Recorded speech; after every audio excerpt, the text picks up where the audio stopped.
El poder de la autoconfianza. En medio de todos los misterios que nos rodean, nada es más cierto que estamos en presencia de una energía infinita y eterna, de la que proceden todas las cosas. Herbert Spencer. Puedes hacerlo si crees que puedes. Antes de abordar los principios fundamentales en los que se basa esta lección, te resultará útil tener en cuenta el hecho de que esta práctica aporta los descubrimientos de más de 25 años de investigación y que cuenta con la aprobación de los principales científicos del mundo que han puesto a prueba cada uno de los principios. El escepticismo es el enemigo mortal del progreso y del desarrollo personal. Es mejor dejar este audiolibro a un lado y detenerse aquí mismo que acercarse a esta lección con la sensación de que ha sido escrita por algún teórico que nunca ha puesto a prueba los principios en los que se basa la lección. Sin duda, esta no es una época para los escépticos, porque es un momento en el que hemos visto descubrir y aprovechar más leyes de la naturaleza que las que se ha visto descubierto en toda la historia de la raza humana. En 3 décadas, hemos sido testigos del dominio del aire. Hemos explorado el océano. Hemos casi aniquilado las distancias en la Tierra. Hemos aprovechado el rayo y hemos hecho girar las ruedas de la industria. Hemos hecho crecer 7 hojas de hierba donde antes solo crecía una. Tenemos comunicación instantánea entre las naciones del mundo. En verdad, esta es una época de iluminación y desarrollo, pero apenas hemos acariciado la superficie del conocimiento. Sin embargo, cuando hayamos abierto la puerta que conduce al poder secreto que está almacenado dentro de nosotros, nos traerá un conocimiento que hará que todos los descubrimientos pasados palidezcan en olvido por comparación. El pensamiento es la forma de energía más altamente organizada conocida por el hombre. Y esta es una época de experimentación e investigación que seguramente nos llevará a una mayor comprensión de esa misteriosa fuerza llamada pensamiento, que reposa dentro de nosotros. Ya hemos descubierto lo suficiente sobre la mente humana para saber que un hombre puede deshacerse de esos efectos acumulados de 1000 generaciones de miedo, mediante la ayuda del principio de la autosugestión. Ya hemos descubierto el hecho de que el miedo es la razón principal de la pobreza, el fracaso y la miseria que adopta 1000 formas diferentes. Ya hemos descubierto el hecho de que el hombre que domina el miedo puede marchar hacia el éxito en prácticamente cualquier decisión, a pesar de todos los esfuerzos para derrotarlo. El desarrollo de la confianza en uno mismo comienza con la eliminación de ese demonio llamado miedo, que se posa sobre el hombro del hombre y le susurra al oído: no puedes hacerlo. Tienes miedo de intentarlo. Tienes miedo de la opinión pública. Tienes miedo de fracasar. Tienes miedo de no tener la capacidad. Este demonio del miedo está entrando en el cuerpo a cuerpo. La ciencia ha encontrado un arma mortal con la que ponerlo en fuga. Y esta lección sobre la confianza en uno mismo te ha traído esta arma para que la uses en tu batalla con el viejo enemigo mundial del progreso, el miedo. Los 6 miedos básicos de la humanidad. La persona es heredera de la influencia de 6 miedos básicos. Bajo estos, se pueden enumerar los miedos menores. Así que enumeran los 6 miedos básicos o mayores y se describen las fuentes de las que se cree que han surgido. Los 6 miedos básicos son: A. El miedo a la pobreza. B. El miedo a la vejez. C. El miedo a la crítica. D. El miedo a la pérdida del amor de alguien. E. El miedo a la mala salud. F. El miedo a la muerte. Estudia la lista. Luego haz un inventario de tus propios miedos y averigua en cuál de los 6 epígrafes puedes clasificarlos. Todo ser humano que ha alcanzado la edad del entendimiento está atado, en cierta medida, por uno o más de estos 6 miedos básicos. Como primer paso a la eliminación de estos 6 males, examinemos las fuentes de las que los hemos heredado. Herencia física y social. Todo lo que el hombre es, tanto física como mentalmente, lo obtuvo a través de 2 formas de herencia. Una se conoce como herencia física y la otra se llama herencia social. A través de la ley de la herencia física, el hombre ha evolucionado lentamente desde la ameba, una forma animal unicelular, a través de etapas de desarrollo que corresponden a todas las formas animales conocidas ahora en esta tierra, incluyendo las que se sabe que han existido, pero que ahora están extintas. Cada generación por la que ha pasado el hombre ha añadido a su naturaleza algo de los rasgos, hábitos y apariencia física de esa generación. La herencia física del hombre, por lo tanto, es una colección heterogénea de muchos hábitos y formas físicas. Parece que hay pocas dudas, si es que hay alguna, de que aunque los 6 miedos básicos del hombre no podrían haberse heredado a través de la herencia física, estos 6 estados básicos son estados mentales de la mente y por lo tanto no son capaces de transmitirse a través de la herencia física. Es obvio que a través de la herencia física se ha proporcionado un lugar de alojamiento muy favorable para ellos. Por ejemplo, es un hecho muy conocido que todo el proceso de la evolución física se basa en la mente, la destrucción, el dolor y la crueldad. Que los elementos del suelo de la Tierra encuentran el transporte, en un ascenso a través de la evolución, basado en la muerte de una forma de vida para que otra forma más elevada pueda subsistir. Toda la vegetación vive comiendo los elementos del suelo y los elementos del aire.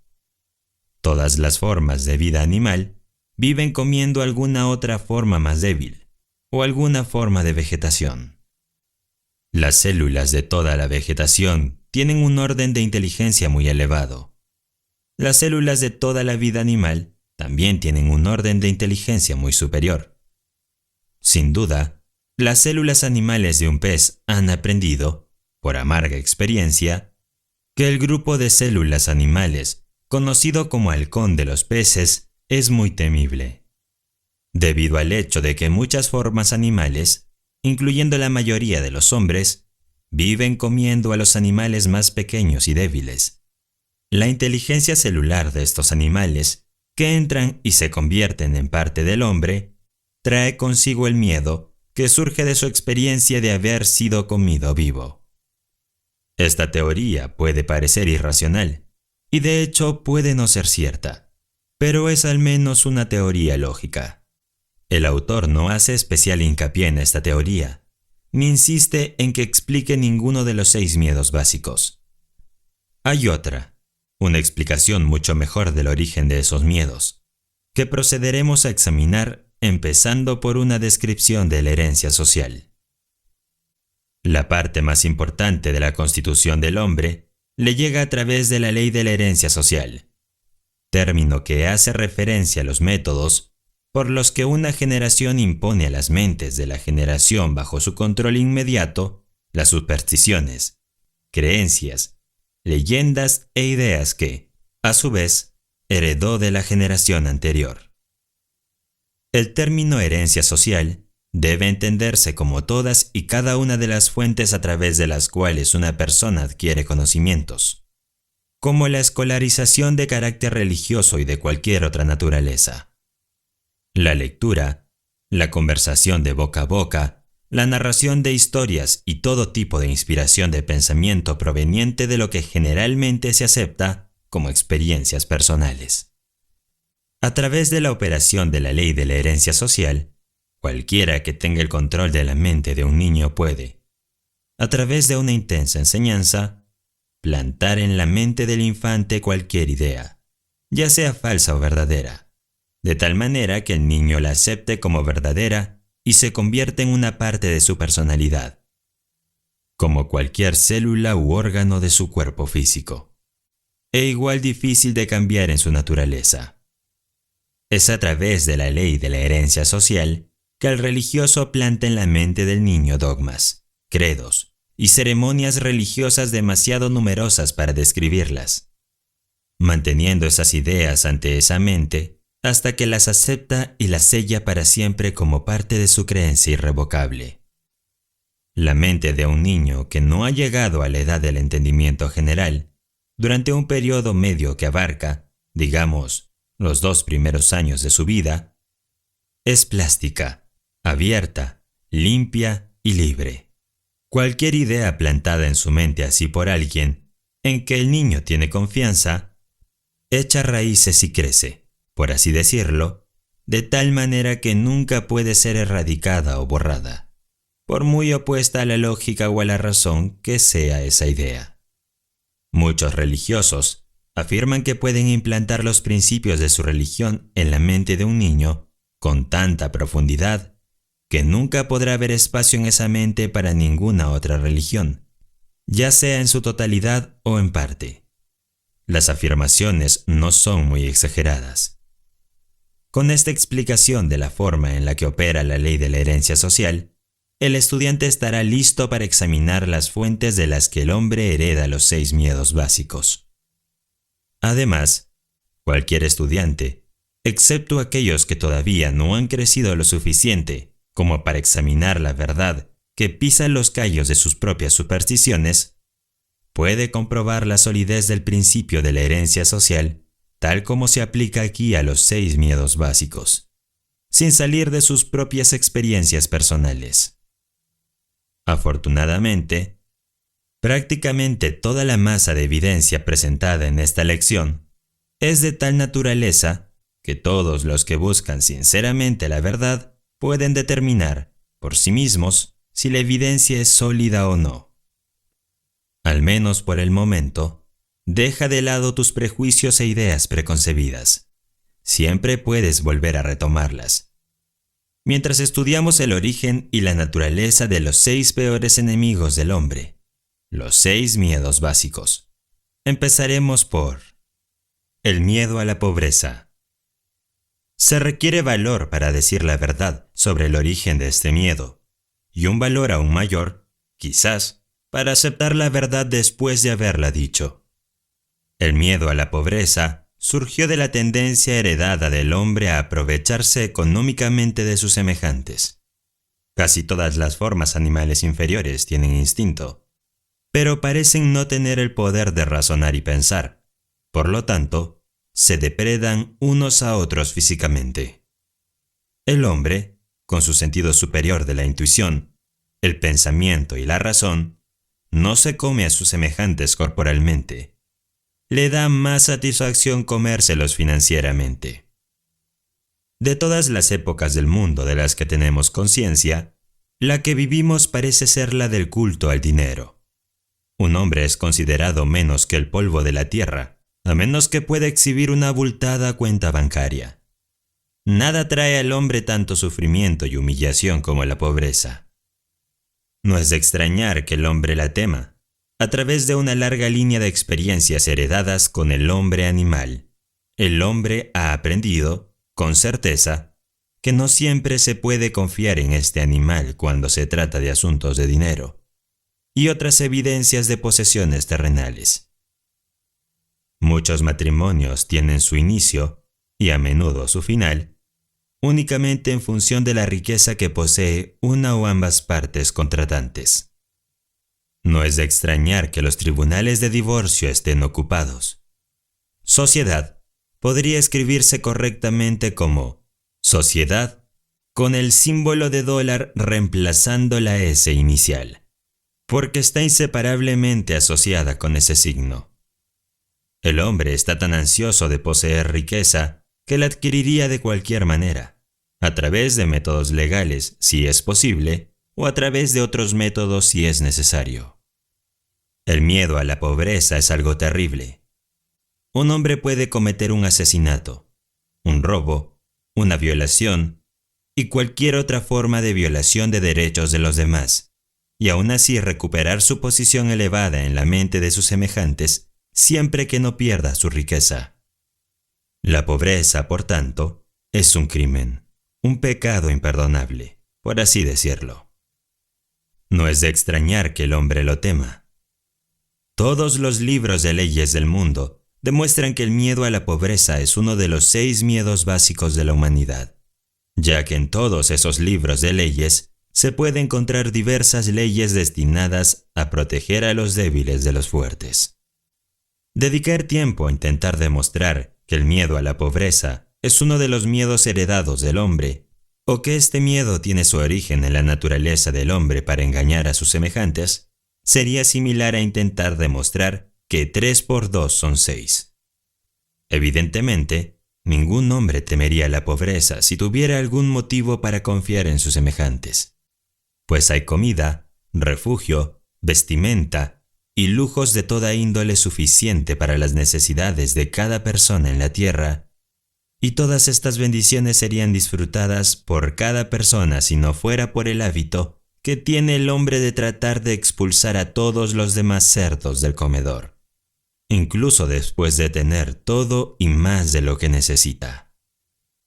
El segundo de los 6 miedos básicos con los que el hombre está atado es el miedo a la vejez.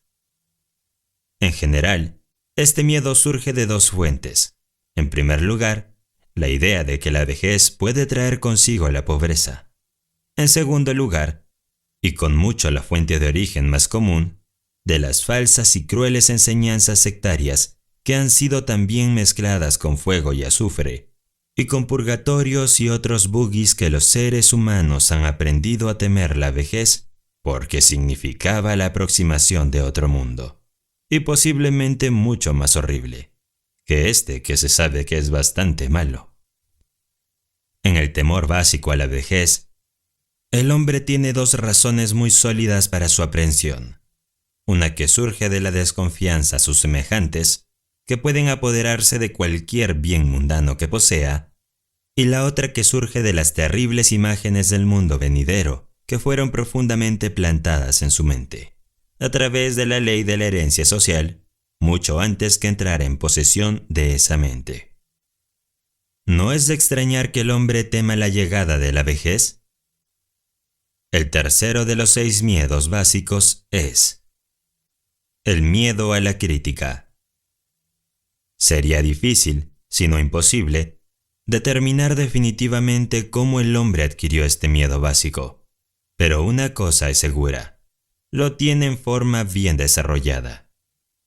Algunos creen que ese temor hizo su aparición en la mente del hombre alrededor del momento en que surgió la política. Otros creen que su origen no puede rastrearse más allá de la primera reunión de una organización de mujeres conocidas como Club de Mujeres. Otra escuela de humoristas atribuye el origen al contenido de la Santa Biblia, en cuyas páginas abundan algunas formas muy vitriólicas y violentas de crítica. Si esta última afirmación es correcta, y los que creen literalmente todo lo que encuentran en la Biblia no están equivocados, entonces Dios es el responsable del miedo inherente del hombre a la crítica, porque Dios hizo que se escribiera la Biblia.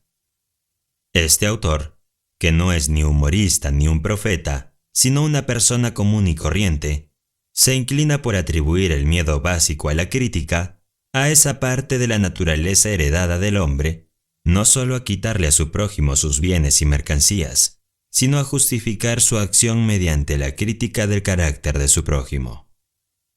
El miedo a la crítica adopta muchas formas diferentes, la mayoría de las cuales son de naturaleza insignificante y superficial, incluso hasta el punto de ser infantil en extremo. Los calvos, por ejemplo, tienen miedo a la crítica. Las cabezas se quedan calvas debido a la protección de los sombreros con bandas ajustadas que cortan la circulación en las raíces del cabello. Los hombres llevan sombreros, no porque realmente los necesiten o por comodidad, sino principalmente porque todo el mundo lo hace, y el individuo se pone a la cola y lo hace también, no sea que algún otro individuo lo critique. Las mujeres rara vez tienen la cabeza calva, o incluso el pelo fino, porque llevan sombreros sueltos, cuya única finalidad es aparentar. Pero, No hay que imaginar que las mujeres están libres del miedo a la crítica asociada a los sombreros. Si alguna mujer pretende ser superior al hombre en lo que se refiere a este miedo, pregúntale si va por la calle con un sombrero que esté pasado de moda 1 o 2 temporadas. Los fabricantes de todo tipo de ropa no han tardado en capitalizar este miedo básico a la crítica, con el que toda la humanidad está maldita.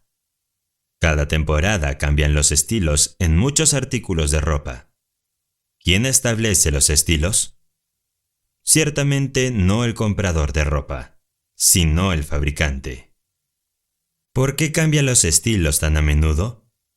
Obviamente, este cambio se hace para que el fabricante pueda vender más ropa. Por la misma razón que los fabricantes de automóviles, con algunas raras y muy sensatas excepciones, cambian el estilo de cada temporada. El fabricante de ropa sabe cómo el hombre animal teme de llevar una prenda que está a una temporada desfasada de lo que todos llevan ahora. ¿No es esto cierto? ¿No lo respalda su propia experiencia? Hemos estado describiendo la manera en que las personas se comportan bajo la influencia del miedo a la crítica, aplicado a las cosas pequeñas y mezquinas de la vida. Examinemos ahora el comportamiento humano bajo este miedo cuando afecta a las personas en relación con los asuntos más importantes relacionados con el trato humano. Tomemos, por ejemplo, prácticamente cualquier persona que haya alcanzado la edad de madurez mental, de 35 a 45 años de edad, como promedio general. Y si pudiéramos leer su mente, encontraríamos en ella una incredulidad muy decidida y una rebelión contra la mayoría de las creencias enseñadas por la mayoría de religiosos. Poderoso es el miedo a la crítica. Hubo un tiempo, y no hace mucho, en que la palabra infiel significaba la ruina para quien la aplicara. Se ve, por tanto, que el miedo del hombre a la crítica no carece de una amplia causa para su existencia. El cuarto miedo básico es el miedo a perder el amor de alguien. El origen de este miedo no necesita ser descrito, ya que es obvio que surgió de la naturaleza del hombre para robar a su compañera, o al menos para tomarse libertades con ella, desconociendo a su legítimo señor y dueño. Por naturaleza, todos los hombres son polígamos, la afirmación de una verdad que, por supuesto, traerá negaciones de aquellos que son demasiado viejos para funcionar de una manera sexual normal, o han, por alguna razón, perdido el contenido de ciertas glándulas que son responsables de la tendencia del hombre hacia la pluralidad del sexo opuesto. No cabe duda de que los celos y todas las demás formas similares de demencia praecox, locura, más o menos leve, surgieron del miedo heredado del hombre a la pérdida del amor de alguien. De todos los locos cuerdos, estudiados por este autor, el representado por un hombre que se ha vuelto celoso de una mujer, o el de una mujer que se ha vuelto celosa de algún hombre, es el más raro y extraño. El autor, afortunadamente, nunca tuvo más que un caso de experiencia personal con esta forma de locura. Pero de esa experiencia aprendió lo suficiente como para justificar su afirmación de que el miedo a la pérdida del amor de alguien es uno de los más dolorosos, si no el más doloroso, de todos los 6 miedos básicos.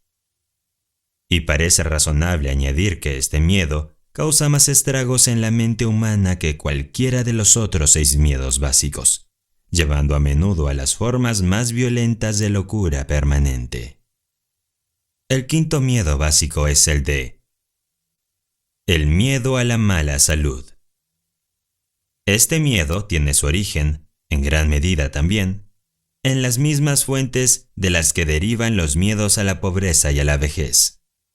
El miedo a la mala salud tiene que estar estrechamente asociado tanto a la pobreza como a la vejez, porque también conduce a la frontera de los mundos terribles que el hombre no conoce, pero de los que ha oído algunas historias incómodas. El autor tiene la firme sospecha de que los que se dedican a vender métodos de buena salud han tenido mucho que ver con el mantener vivo el miedo a la mala salud en la mente humana. Desde hace mucho tiempo, en la historia de la raza humana, el hombre ha conocido diversas formas de terapia y proveedores de salud. Si un hombre se gana la vida manteniendo a la gente en buena salud, parece natural que utilice todos los medios a su alcance para persuadir a la gente de que necesita sus servicios. Así, con el tiempo, podría ser que la gente heredara el miedo a la mala salud. El sexto y último de los 6 miedos básicos es el miedo a la muerte. Para muchos es el peor de los 6 miedos básicos, y la razón por la que es tan considerado resulta obvia incluso para el estudiante casual de psicología. Las terribles punzadas de miedo asociadas con la muerte pueden ser imputadas directamente al fanatismo religioso, la fuente que es más responsable de ello que todas las demás fuentes combinadas. Los llamados paganos no tienen tanto miedo a la muerte como los civilizados, especialmente aquella parte de la población civilizada que ha caído bajo la influencia de la teología. Durante cientos de millones de años, el hombre se ha planteado las preguntas aún sin respuesta, y tal vez sin respuesta definitiva. ¿Qué? ¿Y de dónde vengo y a dónde voy después de la muerte? Todos los más astutos y taimados como los honestos pero crédulos de la raza no han tardado en ofrecer la respuesta a estas preguntas. De hecho, la respuesta a estas preguntas se ha convertido en una de las llamadas profesiones eruditas, a pesar de que se requiere muy poco aprendizaje para entrar en esta profesión. Testigo, ahora, de la mayor fuente de origen del miedo a la muerte. Entra en mi tienda, abraza mi fe, acepta mis dogmas y paga mi salario, y te daré un billete que te admitirá directamente en el cielo cuando mueras. Dice el líder de una forma de sectarismo. Quédense fuera de mi tienda, dice este mismo líder, e irán directamente al infierno, donde arderán durante toda la eternidad. Mientras que, en la actualidad, el autoproclamado líder puede no ser capaz de proporcionar un salvoconducto al cielo, ni, por la falta de tal provisión, permitir que el desafortunado buscador de la verdad descienda al infierno, la posibilidad de este último parece tan terrible que se apodera de la mente y crea ese miedo de los miedos, el miedo de la muerte. En verdad, ningún hombre sabe, y ningún hombre ha sabido nunca, cómo es el cielo o el infierno, o si esos lugares existen, y esta misma falta de conocimiento definitivo abre la puerta de la mente humana al charlatán para que entre y controle esa mente con sus acciones de presdigitación y diversas marcas de engaño, falsedad y fraude. La verdad es esta, que ningún hombre sabe ni nunca ha sabido de dónde nacemos o a dónde vamos al morir. Cualquier persona que afirme lo contrario, o bien se engaña a sí misma, o bien es un impostor consciente que se dedica a vivir sin prestar un servicio de valor, jugando con la credulidad de la humanidad. Sin embargo, la mayoría de los que se dedican a vender billetes para el cielo creen saber dónde está el cielo, y que sus credos y fórmulas darán un paso seguro a quienes lo abracen. Esta creencia puede resumirse en una palabra: credulidad. Los líderes religiosos, por lo general, hacen la afirmación amplia y generalizada de que la civilización actual debe su existencia al trabajo realizado por las iglesias. Este autor, en lo que a él respecta, está dispuesto a conceder que sus afirmaciones son correctas, si al mismo tiempo se le permite añadir que incluso si esta afirmación es cierta, los teólogos no tienen mucho de lo que presumir. Pero no puede ser cierto que la civilización haya surgido de los esfuerzos de las iglesias y credos organizados, si por el término civilización se entiende el descubrimiento de las leyes naturales y los muchos inventos de los que el mundo es heredero actualmente. Si los teólogos, desean reclamar la parte de la civilización que tiene que ver con la conducta del hombre hacia sus semejantes, son perfectamente bienvenidos. Pero, por otro lado, si presumen de tener el crédito de todos los descubrimientos científicos de la humanidad, el autor pide permiso para hacer una enérgica protesta. No es suficiente afirmar que la herencia social es el método a través del cual el hombre recoge todo el conocimiento que llega a través de los 5 sentidos. Es más importante afirmar cómo funcionará la herencia social, en tantas aplicaciones diferentes que permitan al estudiante una comprensión completa de esa ley. Comencemos con algunas de las fronteras inferiores de la vida animal y examinemos la forma en que se ven afectadas por la ley de la herencia social. Poco tiempo después de que este autor comenzara a examinar las principales fuentes de donde los hombres obtienen los conocimientos que los convierten en lo que son, hace unos 30 y tantos años, descubrió el nido de un urogallo. El nido estaba situado de tal manera que la madre podía ser vista desde una distancia considerable cuando estaba en el nido. Con la ayuda de un par de gafas de campo, el ave fue observada de cerca hasta que las crías salieron del cascarón. Sucedió que la observación diaria habitual se realizó solo unas horas después de que los jóvenes salieran del cascarón. Deseando saber qué iba a pasar, el autor se acercó al nido. La madre permaneció cerca hasta que el intruso estuvo a unos 3 o 4 metros de ella. Entonces se despojó de sus plumas, estiró su ala sobre su pierna y se alejó cojeando, fingiendo estar lisiada. Como estaba familiarizado con los trucos de las madres de pájaros, el autor no la siguió, sino que se acercó al nido para echar un vistazo a los pequeños. Sin el menor signo de temor, volvieron los ojos hacia él, moviendo primero la cabeza en un sentido y luego en otro. Se agachó y cogió a uno de ellos. Sin ninguna señal de miedo, se quedó en la palma de su mano. Volvió a colocar al pájaro en el nido y se alejó a una distancia segura para dar a la madre la oportunidad de volver. La espera fue corta. Muy pronto comenzó a acercarse cautelosamente al nido hasta que estuvo a unos pocos metros de él.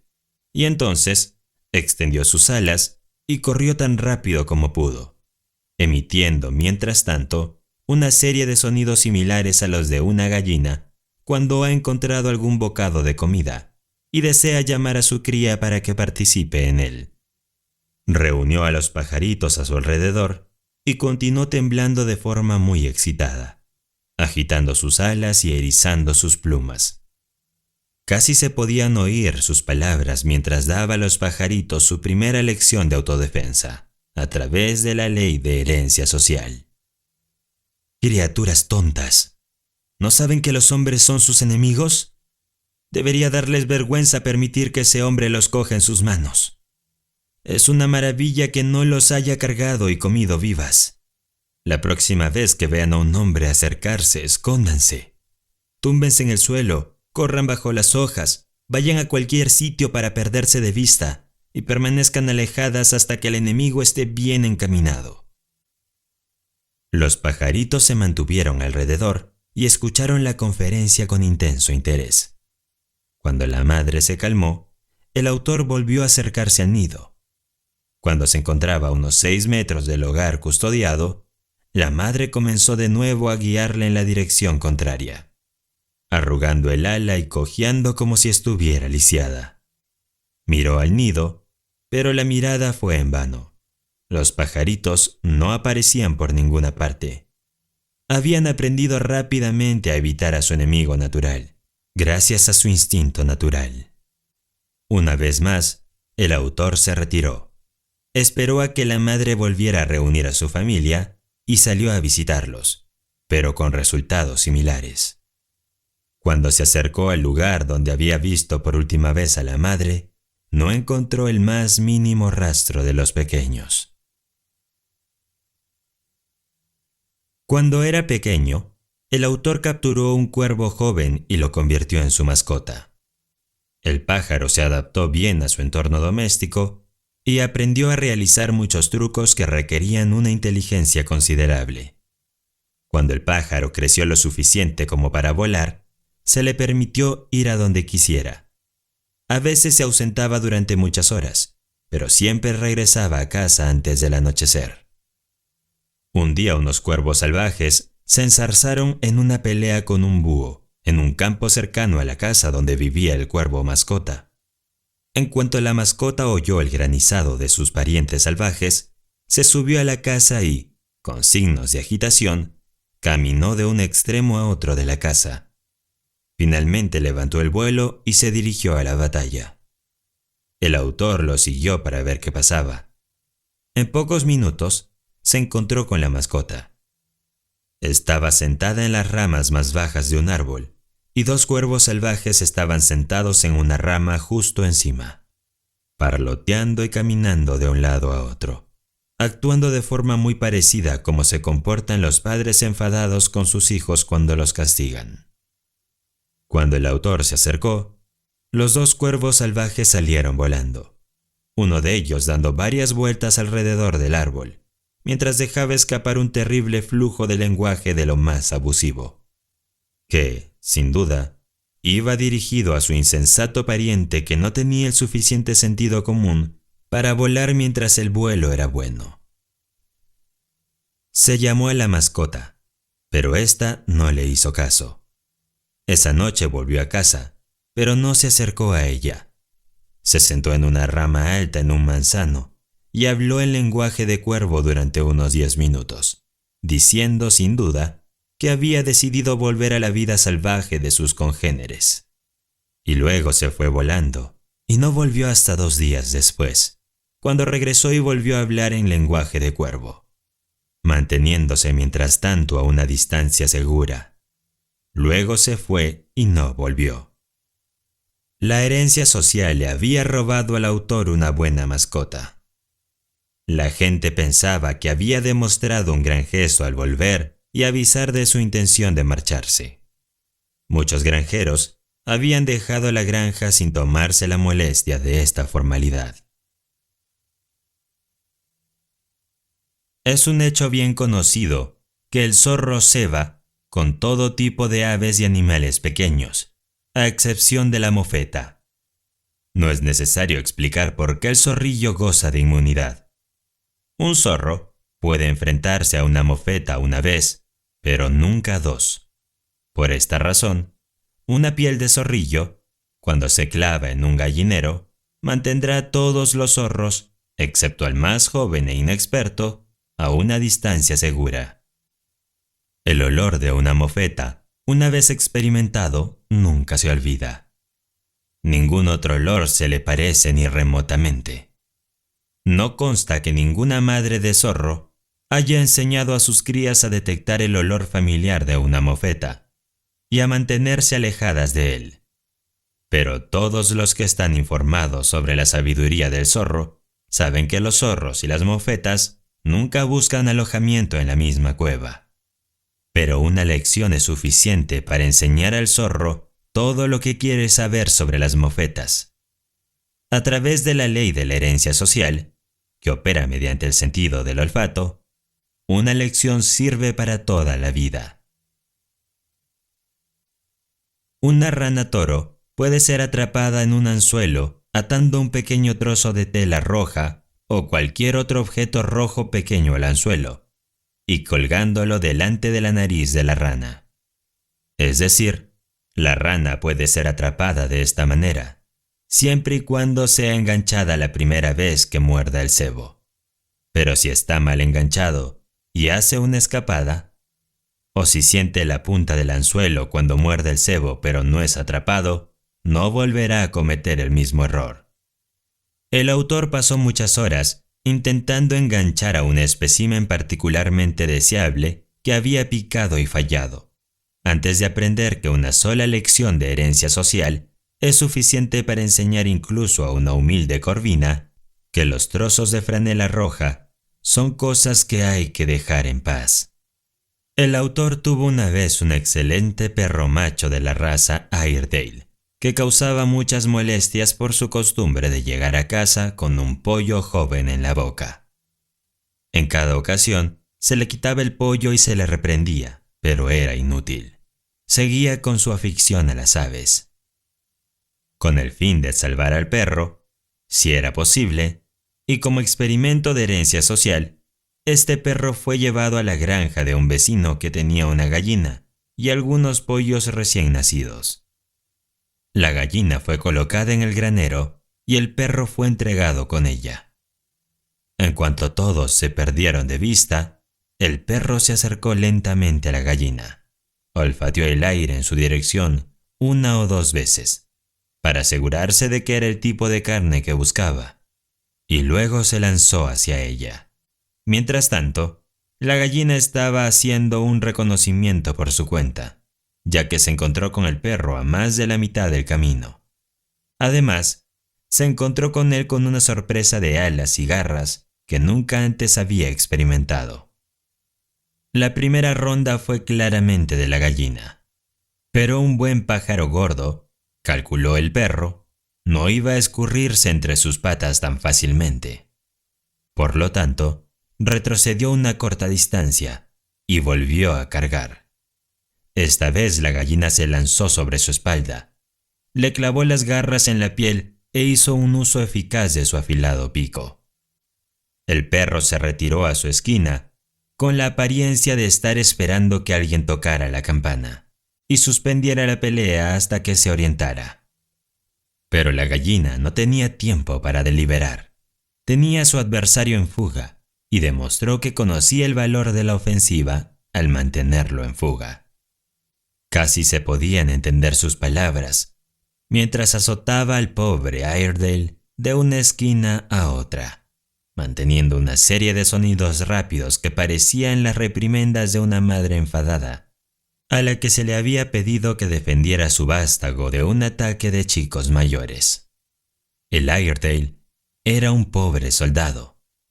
Después de correr por el granero de esquina a esquina durante unos 2 minutos, se tendió en el suelo tan plano como pudo e hizo todo lo posible por protegerse los ojos con las patas. La gallina parecía hacer un intento especial en picotear sus ojos. El dueño de la gallina intervino entonces y la recuperó. O, para ser más exactos, recuperó al perro, lo que no pareció contar con la desaprobación de la perra. Al día siguiente, se colocó una gallina en el sótano donde dormía el perro. En cuanto vio al ave, metió el rabo entre las patas y corrió hacia un rincón. Nunca más intentó atrapar a una gallina. Una lección de herencia social a través del sentido del tacto fue suficiente para enseñarle que, si bien la persecución de pollos puede ofrecer cierta diversión, también está plagada de muchos peligros. Todos estos ejemplos, a excepción del primero, describen el proceso de adquisición de conocimientos a través de la experiencia directa. Obsérvese la marcada diferencia entre los conocimientos adquiridos por experiencia directa y los que se adquieren mediante el adiestramiento de las crías por parte de los mayores, como en el caso del urogallo y sus crías. Las lecciones más impresionantes son las que aprenden los jóvenes de los viejos, a través de métodos de enseñanzas muy coloreados o emocionados.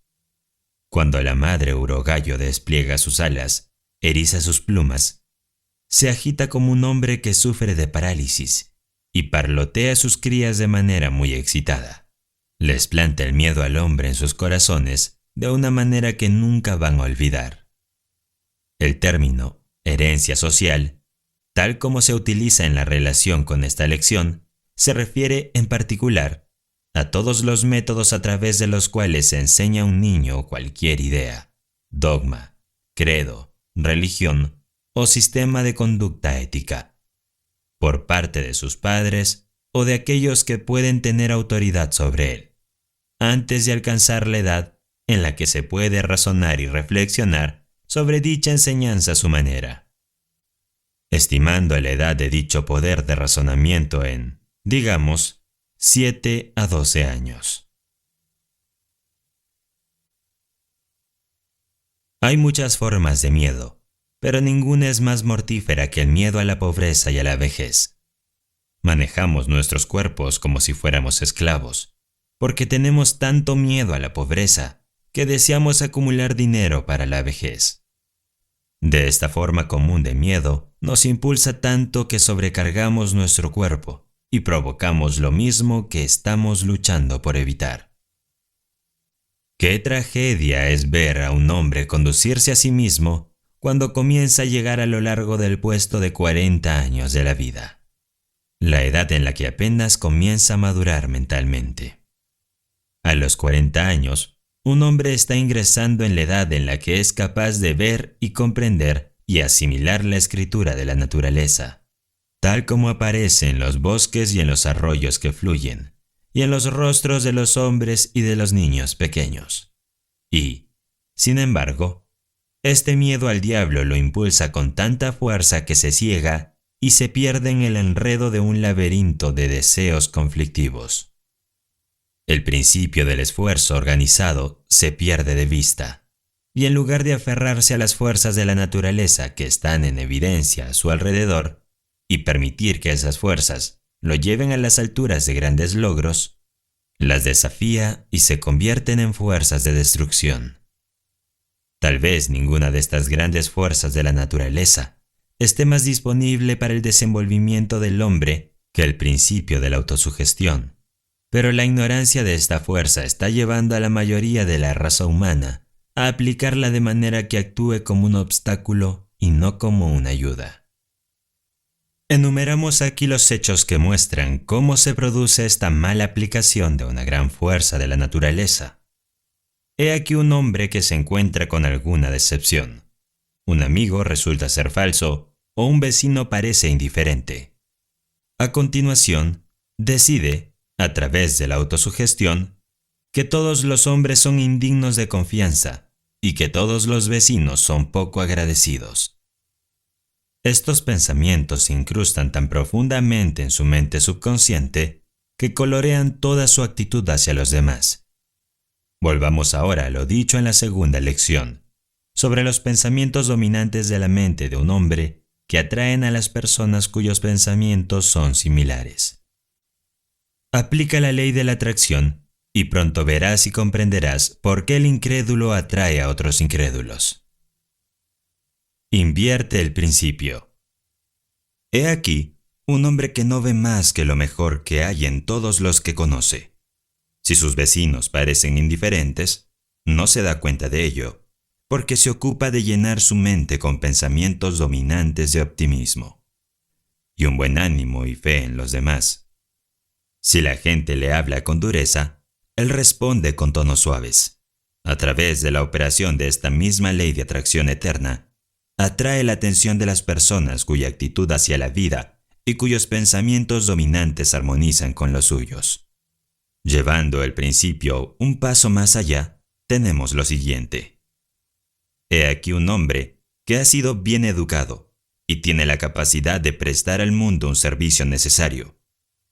En algún lugar y momento, ha oído decir que la modestia es una gran virtud y que colocarse al frente del escenario en el juego de la vida es una muestra de egoísmo.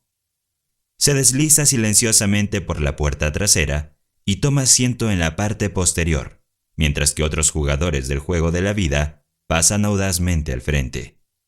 Permanece en la última fila porque teme el qué dirán.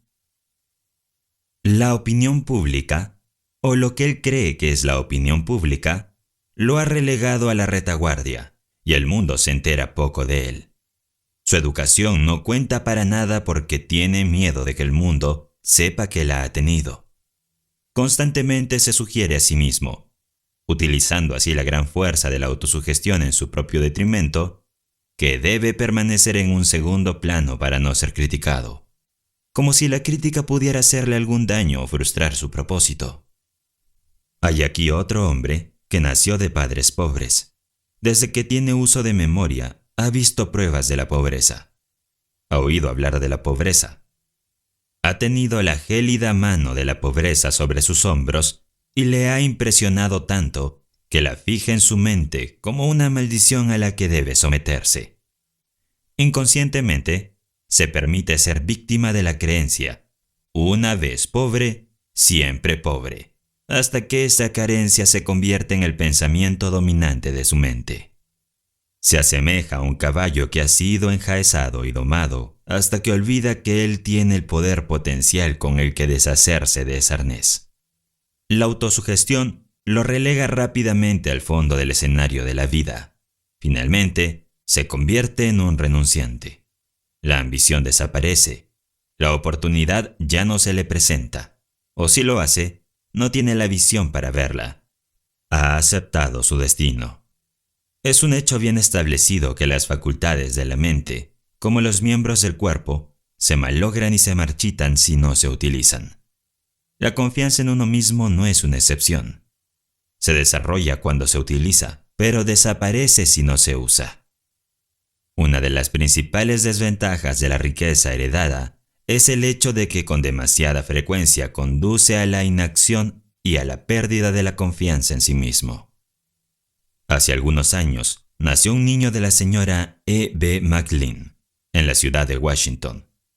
Se decía que su herencia era de unos $100 millones. Cuando este bebé fue llevado a ventilar en su carruaje, fue rodeado por enfermeras y asistentes de enfermería, y detectives y otros sirvientes, cuyo deber era ver que no le ocurriera ningún daño. Con el paso de los años, se mantuvo esta misma vigilancia. Este niño no tenía que vestirse solo, tenía sirvientes que lo hacían.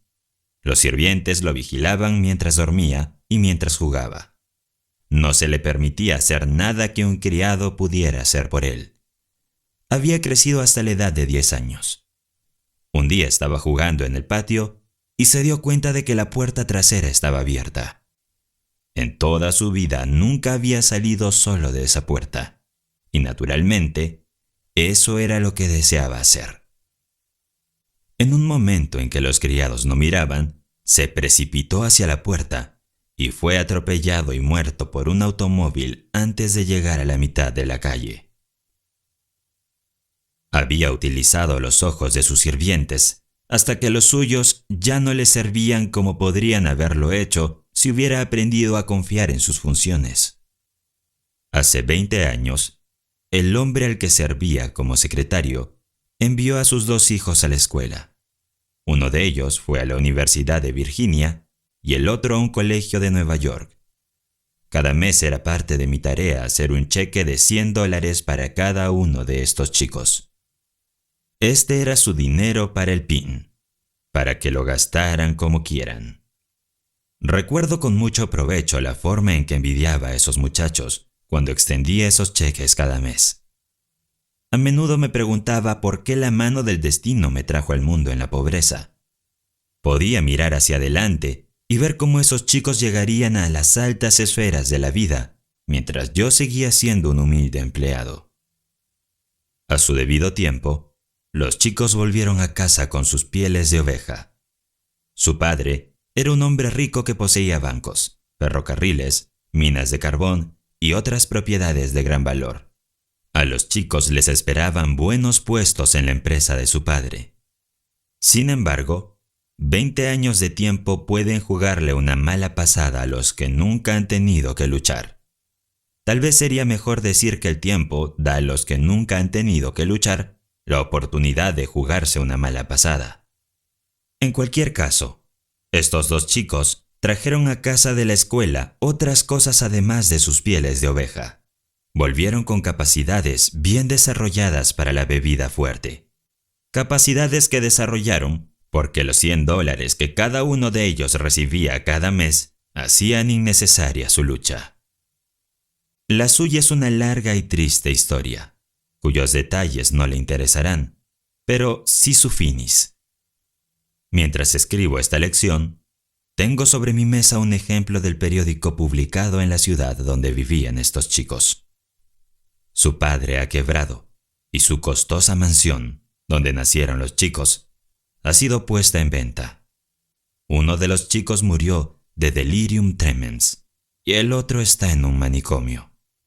No todos los hijos de los hombres ricos resultan tan desafortunados, pero el hecho es, sin embargo, que la inacción conduce a la atrofia, y esta, a su vez, a la pérdida de la ambición y de la confianza en sí mismo. Y sin estas cualidades esenciales, un hombre será llevado por la vida en las alas de la incertidumbre, al igual que una hoja seca puede ser llevada aquí y allá en el seno de los vientos vagabundos. Lejos de ser una desventaja, la lucha es una ventaja decisiva, porque desarrolla aquellas cualidades que permanecerían siempre dormidas sin ella. Muchos hombres han encontrado su lugar en el mundo porque se han visto obligados a luchar por su existencia desde muy temprano. El desconocimiento de las ventajas que se derivan de la lucha ha llevado a muchos padres a decir: yo tuve que trabajar duro cuando era joven, pero me encargué de que mis hijos lo tengan fácil. Pobres criaturas insensatas. Una época fácil suele convertirse en una desventaja mayor de la que el joven medio puede sobrevivir. Hay cosas peores en este mundo que verse obligado a trabajar en los primeros años de vida. La ociosidad forzada es mucho peor que el trabajo forzado. Ser forzado a trabajar o forzado a hacer lo mejor posible engendrará la templanza, el autocontrol, la fuerza de voluntad, el contenido y otras 100 virtudes que el ocioso nunca conocerá. La falta de necesidad de lucha no solo conduce a la debilidad de la ambición y la fuerza de voluntad, sino que, lo que es aún más peligroso, establece en la mente de una persona un estado de letargo que conduce a la pérdida de la confianza en sí mismo. La persona que ha dejado de luchar debido a que el esfuerzo ya no es necesario, está aplicando literalmente el principio de la autosugestión al socavar su propio poder de autoconfianza. Tal persona finalmente caerá en un estado de ánimo en el que realmente mirará con más o menos desprecio a la persona que se ve obligada a seguir adelante. La mente humana, si se me permite la repetición, puede compararse con una batería eléctrica. Puede ser positiva o negativa. La confianza en uno mismo es la cualidad con que la mente se recarga y se vuelve positiva. Apliquemos este razonamiento a las ventas y veamos qué papel juega la confianza en uno mismo en este gran campo de trabajo. Uno de los mejores vendedores que ha visto este país fue una vez un empleado de una oficina de periódicos. Merecerá la pena analizar el método con el que se ganó el título de principal vendedor del mundo. Era un joven tímido con un carácter más o menos retraído. Era uno de los que creen que es mejor colarse por la puerta de atrás y sentarse en la parte posterior del escenario de la vida. Una noche, escuchó una conferencia sobre el tema de esta lección, la autoconfianza, y esa conferencia le impresionó tanto que salió de la sala de conferencias con la firme determinación de escapar del atolladero en que se había metido. Se dirigió al director de negocios del periódico y pidió un puesto como solicitante de publicidad, y se le puso a trabajar a comisión. Todo el mundo en la oficina esperaba verlo fracasar, ya que este tipo de ventas requiere el tipo más positivo en la capacidad de venta. Se dirigió a su habitación e hizo una lista de cierto tipo de comerciantes a los que pretendía llamar.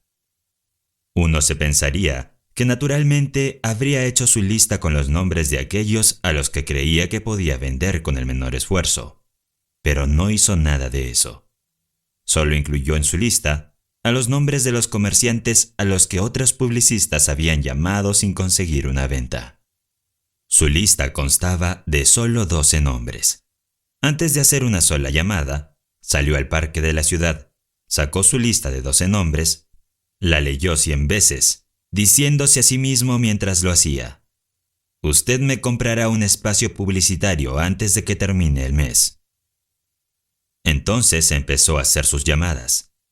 El primer día cerró ventas con 3 de los 12 imposibles. Durante el resto de la semana realizó ventas a otros 2. A finales de mes había abierto cuentas publicitarias con todos los comerciantes que tenía en la lista, excepto uno. Durante el mes siguiente no hizo ninguna venta, porque no hizo ninguna llamada, excepto a este obstinado comerciante. Todas las mañanas al abrir la tienda, estaba presente para entrevistar a este comerciante, y todas las mañanas este comerciante decía no.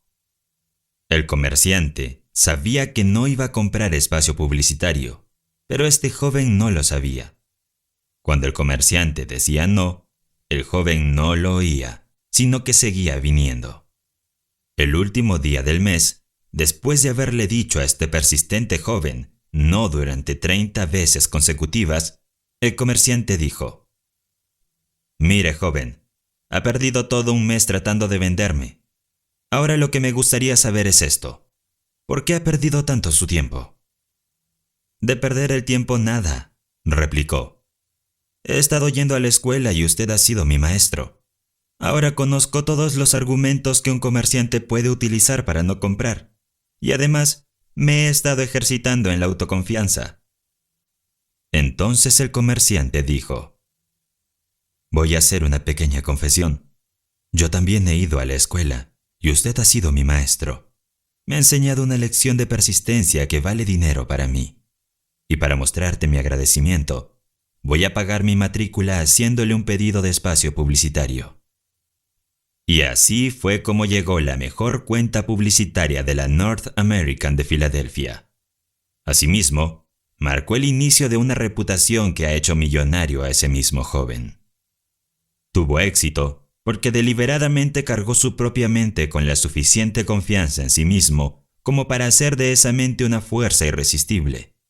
Cuando se sentó a confesar esa lista de 12 nombres, hizo lo que 99 de las personas de cada 100 no habrían hecho. Seleccionó los nombres de quienes creía que sería difícil vender, porque comprendió que de la resistencia que encontraría al tratar de venderlos, surgiría la fuerza y la autoconfianza. Era una de las pocas personas que entienden que todos los ríos y algunos hombres están torcidos por seguir la línea de menor resistencia.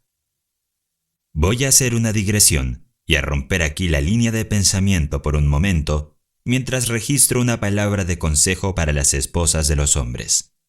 Recuerden que estas líneas están destinadas únicamente a las esposas, y no se espera que los maridos lean lo que aquí se expone. Después de haber analizado a más de 16,000 personas, la mayoría de las cuales eran hombres casados, he aprendido algo que puede ser valioso para las esposas. Permítanme exponer mi pensamiento con estas palabras.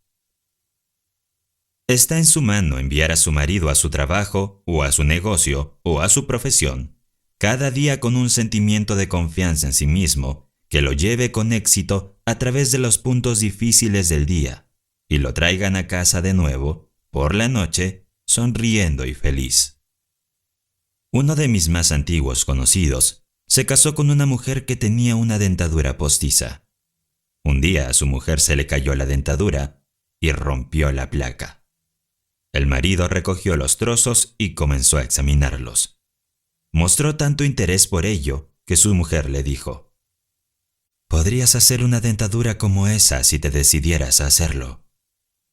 Este hombre era un agricultor cuyas ambiciones nunca le habían llevado más allá de los límites de su pequeña granja hasta que su mujer hizo ese comentario. Se acercó a él, le puso la mano en el hombro y le animó a probar la odontología. Finalmente lo convenció para que empezara, y en la actualidad es uno de los dentistas más prominentes y exitosos del estado de Virginia. Lo conozco bien, porque ese hombre es mi padre. Nadie puede predecir las posibilidades del logro disponibles para el hombre cuya esposa está a su espalda y lo motiva a realizar esfuerzos más grandes y mejores. Porque es un hecho bien conocido que una mujer puede despertar a un hombre para que realice hazañas casi sobrehumanas. Es tu derecho y tu deber alentar a tu marido e instarlo a que se dedique a tareas valiosas hasta que encuentre su lugar en el mundo.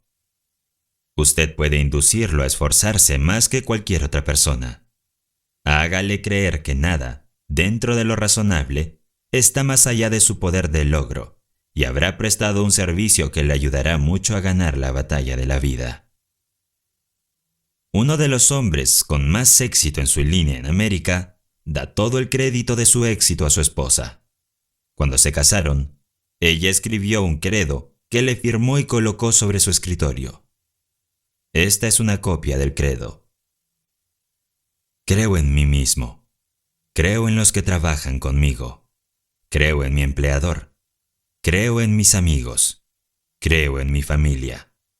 Creo que Dios me prestará todo lo que necesito para tener éxito si hago todo lo posible por ganármelo mediante un servicio fiel y honesto. Creo en la oración y nunca cerraré los ojos en el sueño sin pedir la guía divina con el fin de ser paciente con otras personas y tolerante con los que no creen como yo. Creo que el éxito es el resultado de un esfuerzo inteligente y no depende de la suerte o de las prácticas agudas o de traicionar a los amigos, a los compañeros o a mi empleador.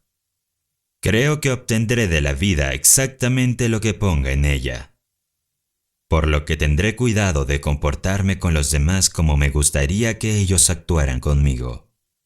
No calumniaré a quienes no me agradan. No despreciaré mi trabajo, sin importar lo que vea hacer a los demás. Prestaré el mejor servicio del que sea capaz, porque me he comprometido a triunfar en la vida, y sé que el éxito es siempre el resultado de un esfuerzo concienzudo y eficiente.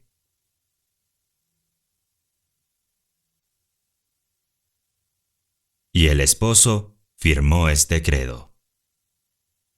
La mujer que escribió este credo era una psicóloga prácticamente de primer orden. Con la influencia y la guía de una mujer así, cualquier hombre podría alcanzar un éxito notable. Analice este credo y se dará cuenta de la libertad con la que se utiliza el pronombre personal. Comienza con la afirmación de la confianza en sí mismo, que es perfectamente adecuada. Ningún hombre podría hacer suyo este credo sin desarrollar la aptitud positiva que atraería hacia él a las personas que le ayudarían en su lucha por el éxito. Este sería un credo espléndido que todo vendedor debería adoptar. Puede que no perjudique sus posibilidades de éxito si lo repite y cree en él. Sin embargo, la simple adopción no es suficiente. Debe practicarlo. Léalo una y otra vez hasta que se lo sepa de memoria. Luego repítalo al menos una vez al día hasta que lo haya transformado literalmente en su estructura mental. Tenga una copia delante de usted como recordatorio diario de su compromiso de practicarlo. De este modo, utilizará eficazmente el principio de la autosugestión como medio para desarrollar la confianza en sí mismo. No se preocupe por lo que puedan decir de su procedimiento. Solo recuerde que es su negocio tener éxito, y este credo, si lo domina y lo aplica, le ayudará mucho. Usted aprendió en la lección 2 que cualquier idea que fije firmemente en su mente subconsciente, mediante la afirmación repetida, se convertirá automáticamente en un plan o plano que un poder invisible utiliza para dirigir sus esfuerzos hacia el logro del objetivo nombrado en el plan.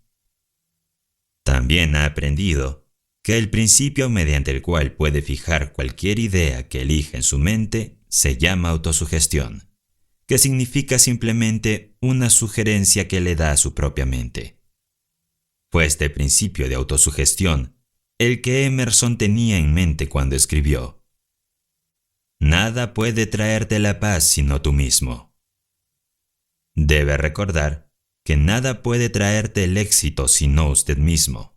Por supuesto, necesitará la cooperación de los demás si pretende alcanzar un éxito de gran alcance, pero nunca obtendrá esta cooperación a menos que vitalice su mente con la actitud positiva de la confianza en usted mismo.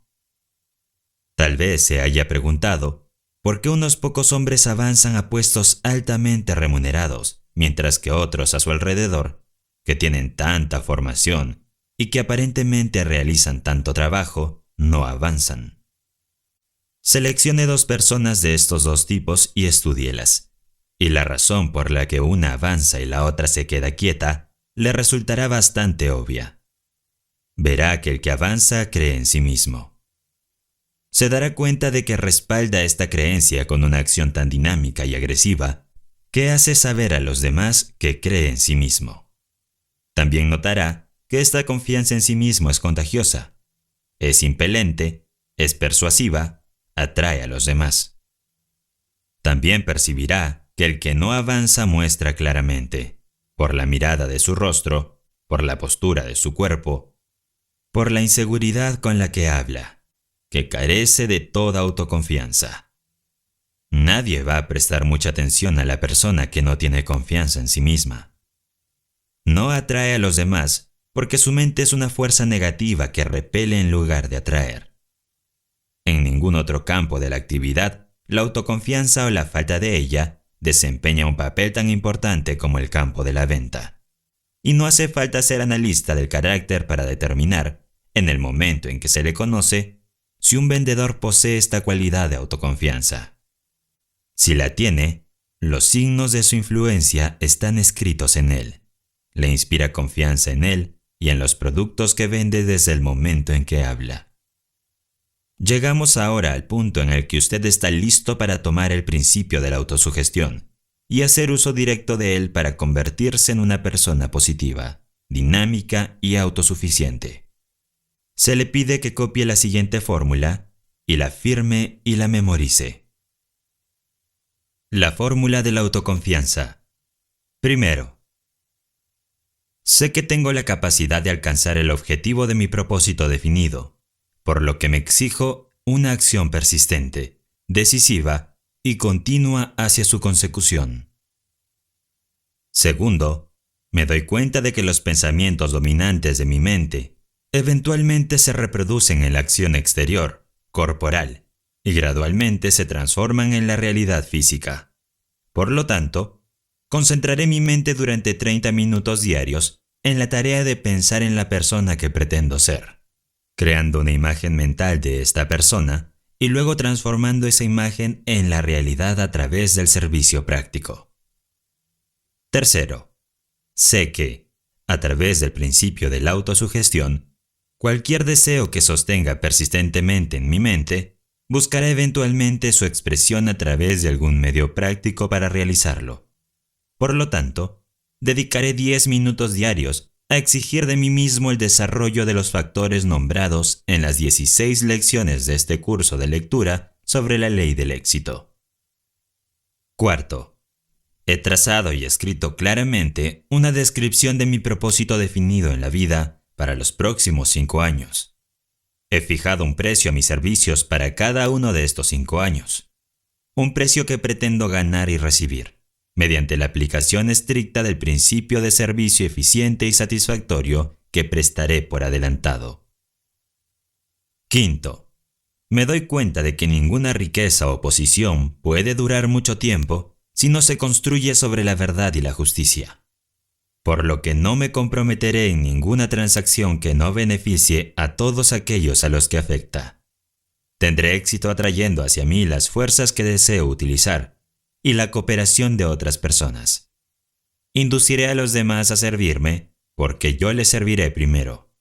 Eliminaré el odio, la envidia, los celos, el egoísmo y el cinismo, desarrollando el amor por toda la humanidad. Porque sé que una actitud negativa hacia los demás nunca podrá traerme éxito. Haré que los demás crean en mí, porque yo creeré en ellos y en mí mismo.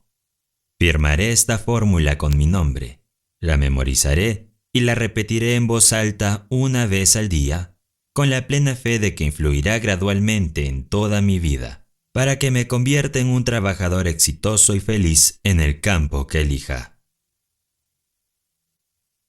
Antes de firmar esta fórmula, asegúrese de que tiene la intención de llevar a cabo sus instrucciones.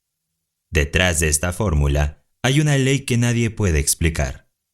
Los psicólogos se refieren a esta ley como autosugestión y lo dejan así, pero debe tener en cuenta un punto sobre el que no hay incertidumbre, y es el hecho de que, cual sea esta ley, realmente funciona. Otro punto que debe tenerse en cuenta es el hecho de que, al igual que la electricidad, hará girar las ruedas de la industria y servirá a la humanidad de 1.000.000 de otras maneras, o apagará la vida si se aplica incorrectamente, porque este principio de la autosugestión le llevará a la ladera de la montaña de la paz y la prosperidad, o hacia abajo en el valle de la miseria y de la pobreza, de acuerdo con la aplicación que haga de ella. Si usted llena su mente con la duda y la incredulidad en su capacidad para lograr, entonces el principio de la autosugestión toma este espíritu de incredulidad y lo establece en su mente subconsciente como pensamiento dominante, y poco a poco, pero con seguridad, lo arrastrará en el torbellino del fracaso. Pero, si llena su mente con radiante autoconfianza, el principio de autosugestión toma esta creencia y la establece como su pensamiento dominante, y lo ayuda a dominar los obstáculos que caen en su camino hasta que alcance la cima de la montaña del éxito. El poder del hábito. Habiendo experimentado yo mismo todas las dificultades que se interponen en el camino de aquellos que carecen de la comprensión para hacer una aplicación práctica de este gran principio de la autosugestión, permítanme llevarles por un breve camino hacia el principio del hábito, a través del cual pueden aplicar fácilmente el principio de la autosugestión en cualquier dirección y para cualquier propósito. El hábito surge del entorno, de hacer lo mismo, de pensar los mismos pensamientos o de repetir las mismas palabras una y otra vez. El hábito puede compararse con el surco de un disco fonográfico, mientras que la mente humana puede compararse con la aguja que encaja en ese surco. Cuando cualquier hábito se ha formado bien, a través de la repetición del pensamiento o la acción, la mente tiene una tendencia a adherirse y seguir su curso desde el hábito tan estrechamente como la aguja del fonógrafo sigue el surco del disco de cera. El hábito se crea dirigiendo repetidamente uno o más de los 5 sentidos de ver, oír, oler, saborear y sentir en una dirección determinada. Es a través de este principio de repetición que se forma el hábito de la droga perjudicial. Con este mismo principio, el deseo de la bebida embriagadora se convierte en un hábito. Una vez que el hábito se ha establecido bien, controlará y dirigirá automáticamente nuestra actividad corporal, en la que se puede encontrar un pensamiento que puede transformarse en un poderoso factor en el desarrollo de la autoconfianza. El pensamiento es el siguiente: dirige voluntariamente, y por la fuerza si es necesario, tus esfuerzos y tus pensamientos a lo largo de una línea deseada hasta que hayas formado el hábito que se apoderará de ti y continúa voluntariamente, dirigiendo tus esfuerzos a lo largo de la misma línea. El objetivo de escribir y repetir la fórmula de la autoconfianza es formar el hábito de hacer que la creencia en uno mismo sea el pensamiento dominante de su mente, hasta que ese pensamiento se haya incrustado completamente en su mente subconsciente, a través del principio del hábito. Aprendiste a escribir dirigiendo repetidamente los músculos del brazo y de la mano sobre ciertos contornos conocidos como letras, hasta que finalmente formaste el hábito de trazar esos contornos. Ahora escribes con facilidad y rapidez, sin trazar cada letra lentamente. Escribir se ha convertido en un hábito para ti. El principio del hábito se apoderará de las facultades de tu mente de la misma manera que influirá en los músculos físicos de tu cuerpo, como puedes comprobar fácilmente dominando y aplicando esta lección sobre la autoconfianza.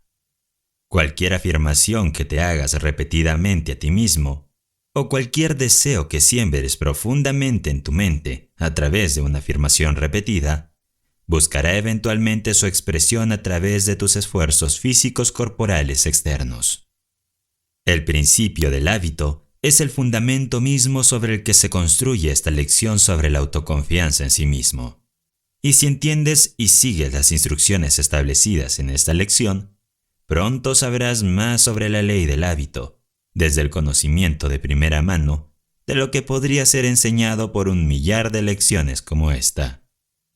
No tienes más que una pequeña concepción de las posibilidades que permanecen dormidas dentro de ti, esperando que la mano de la visión te despierte, y nunca tendrás una mejor concepción de estas posibilidades a menos que desarrolles suficiente confianza en ti mismo para elevarte por encima de las influencias comunes de tu entorno actual. La mente humana es una maravillosa y misteriosa pieza de maquinaria. un hecho que me recordaron hace unos meses cuando leí los ensayos de Emerson y releí su ensayo sobre las leyes espirituales. Pero sucedió algo extraño. Vi en ese ensayo, que había leído decenas de veces anteriormente, muchas cosas en las que nunca me había fijado. Percibí más en este ensayo de lo que había visto en las lecturas anteriores, porque el despliegue de mi mente desde la última lectura había preparado para interpretar más. La mente humana se despliega constantemente, como los pétalos de una flor, hasta alcanzar el máximo de desarrollo. ¿Cuál es este máximo? ¿Dónde termina? O si termina o no, son preguntas sin respuestas. Pero el grado de desarrollo parece variar según la naturaleza del individuo y del grado en que mantiene su mente en el trabajo.